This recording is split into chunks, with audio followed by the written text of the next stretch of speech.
Hi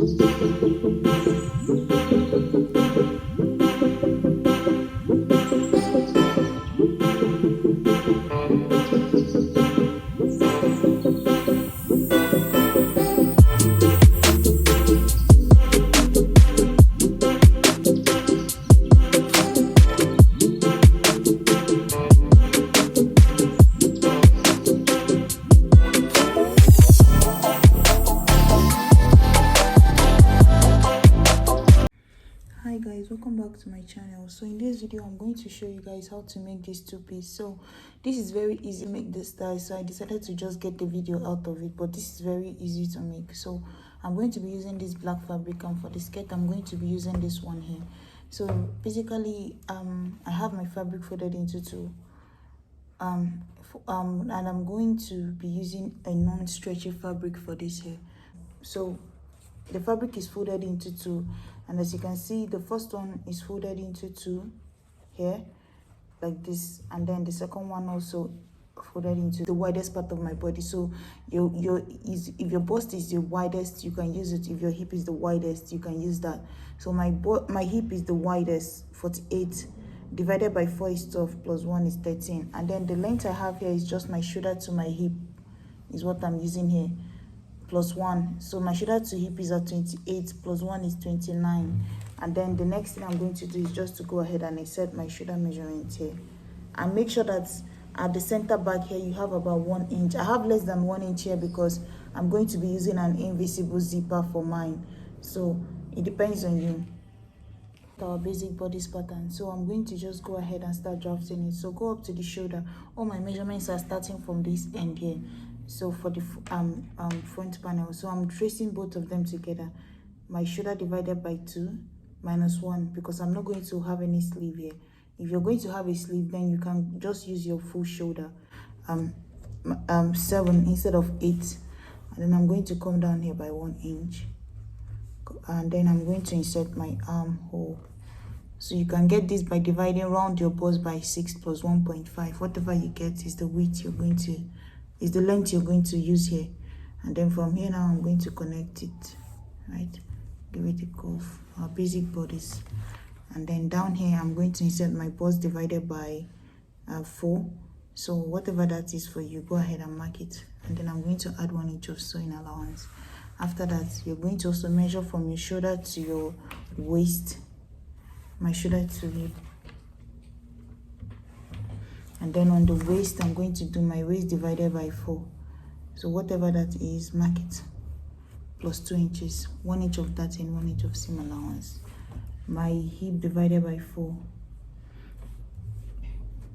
I'm not sure the type of fabric she used for hers, but you will notice that there's no dart on her own. So basically all you have to do there is just, I think that fabric might be stretchy, I'm not sure, but you're just going to do your waist divided by 4 plus your seam allowance. No dart there. Your down, when you come to your bust, the same thing, bust divided by 4 plus your seam allowance, and then that is it. There's no need for extra 2 inches of that in here, 1 inch of that and 1 inch of seam allowance. No, just go ahead, use your waist divided by 4 and then add your seam allowance. That is if you're using her type of fabric, but for me I'm going to be adding a dart here for mine. So come down to the hip, the same thing, hip divided by 4, mark it, and then you plus your seam allowance. Now from here, the next thing I'm going to do is just to go ahead and mark. So I'm going to connect from the waist to the from the bust to the waist, waist to the hip. So guys, this is it here. I've gone ahead and connected everything. So now all I have to do is to go ahead and cut. And as you can see at the neckline here, I marked 1 inch here, but for the front neckline I'm also going to try to make it about 3 inches here, just like this. And then I connected my 1 inch of shoulder slope to this point. So all I have to do is just to go ahead and cut this whole thing out all the way to the end. So guys, this is what we have here. So you see, I went ahead and picked my dart. Like I said, her own didn't have a dart, but my fabric is too stiff that I can't work without the dart. So it depends on you, whatever you want. So this is what I have here. So you can go ahead, like I said, I'm going to be using an invisible zipper, so that's why I joined the two back panels together. So if you already know how to add our dart, just mark from your center to away from your bust point, the same on this other side, and then you're going to do at the back is going to go all the way to your chest line, and then stop 2 inches before your hip line, right? And then just like that. So but now the next thing I'm going to do is that I'm going to, if you're going to be using lining for yours, you can go ahead just the way it is now. But before you even do that, we still have to cut away from one side. So you're going to go ahead and measure from your shoulder to where you want the higher part of this top to be. So it depends on you. You can go ahead and measure yourself. So what I'm going to do is I'm going to go ahead and measure mine from my shoulder all the way to my waist, which is at 17. And after you've marked that, the next thing I'm going to do is that my shoulder to waist is at 17. I'm going to come down 2 inches from there, and then from this point now I'm going to give it a curve, blending into this part. So guys, you see I've gone ahead and marked mine. So now let me cut it out. So guys, you see I've cut this part out. So now if you're using a lining, this is the part where you're going to go ahead, cut your lining to be exactly like the front panel and the back panel, and then this is how you're going to join it. So you're going to open it up like this. Let's say you've already cut out the lining, join the shoulder of your lining, pick your dart on your lining, just replicate your lining to look exactly like this one.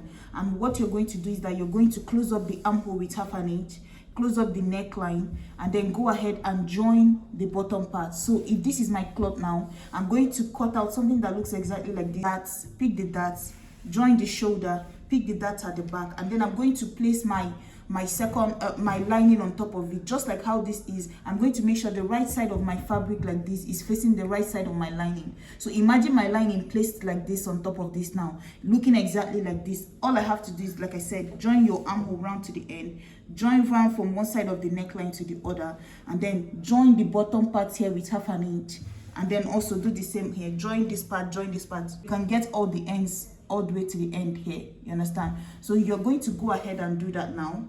You can lose this part at the upper part, but don't lose it at the lower part, because you want it to be a continuous stitch with the lining. So once you're done, you can turn it over from the side seam like this. Just put in your hand from one side seam, bring out everything and iron it down. But since I'm not going to be doing that because my fabric is quite thick, I'm just going to use bias, run this part, run the neckline, close up, and then I'm also going to use bias to turn over the end here.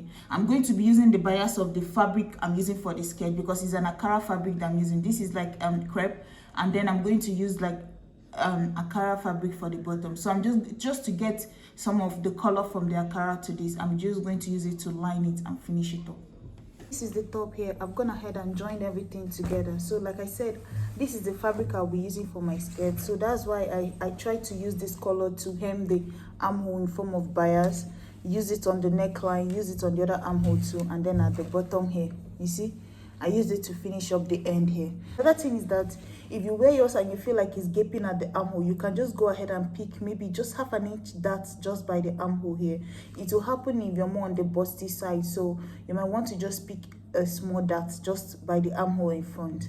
So with that said now, and then you can also see that I've added my zipper at the back here. So you see, I have a zipper here. So now, the next thing is that I'm going to go ahead and sew my skirt. So to sew your skirt, just have your waist measurement. So whatever that is, so for me it's 36, right? So I'm going to do, it depends on how much gather you have and how much fabric you have. So to calculate the width you're going to use to make your gather, you can multiply your waist by 3 and then cut a width of fabric. So maybe whatever it is, if it's 120, if it's 130, whatever it is, right? You're going to get a fabric that has the width of that 120 or 130 all the way, right? That's the width. You see mine here, right? And it's also still folded into 2. So you see it goes all the way down to this point. So now, and then to calculate the length, this is what I have here. So I decided to use about 20 here. That's plus my seam allowance of folding it. You see that I've gone ahead and hemmed the end with just 1 inch at the bottom here. And then it's not going to have a pocket. This opening here is just going to go towards the center back where my zip will be, and then this is my center front, the part with the fold here. The end here is my center back. So now I've already gone ahead and folded my band. I'll be using 2 inch band here. So you're going to measure the length you want, and then consider the fact that you use 1 inch to hem it and 1/2 inch to fold it here. So that would be about 1.5. So what I did is that I just cut 20 inches here for folding, and even my seam allowance, everything 20 inches. That's for hemming the end and the everything. And then I made sure that my band is about 2 inches, so it's still going to make up for the length of my skirt, which is still going to be about that 20.5, because my band is 2 inches. And then you're going to make sure that your band, when you open it up, is like 5 inches, and then you tuck in 1/2 inch on both ends like this, and then you have your band. So this is what I'm working with here. On a fold here, like I said, my waist is about 36-35, so I made sure to have extra 1 inch added to both ends of this here. So now all I have to do, you see that I've gone ahead and ironed this here, so, and then I have this end, so I'm just going to go ahead and start tucking this in between here. So let me remove one of the pins so you would see. Take this out, and then I'm just going to go from the end. I already marked it, how it's just so to better distribute the flay. I've marked my center seam. So this is folded into 2. This is my band folded into 2. That means this will be the center halfway through, right? And then I'm going to fold it again, so leaving 1 inch at the end here. That means this part here is going to be my halfway through, like the sides, right? So this will be the side. I did the same thing on my fabric. I went ahead and notched it, so you see my notch here. You see this notch here on the fabric. So all I have to do is just to take my girder now. If you want, you can go ahead and make your girder first with a loose stitch, but I like to just do everything once as I'm going. So all I have to do is open it up, take it here, put it in between here, and then just girder until I get to the first notch. I know that will be on this line, and then I'll gather until I get to the second notch. That will be the center line. Gather again until I get to the third notch. That will be on the other side of the skirt, and then the rest of the gather will be to complete the whole waist of the skirt, and then I'll add my zipper. So let me go ahead and finish it up and bring it back. So guys, this is the top here. It's ready, as you can see, and then this is the back of the top here. So this is the back here. Also, this is the skirt here. So these are the two of them done already. So thank you guys so much for watching, and I'll see you in my next video. Guys, please like, share, and subscribe. Bye.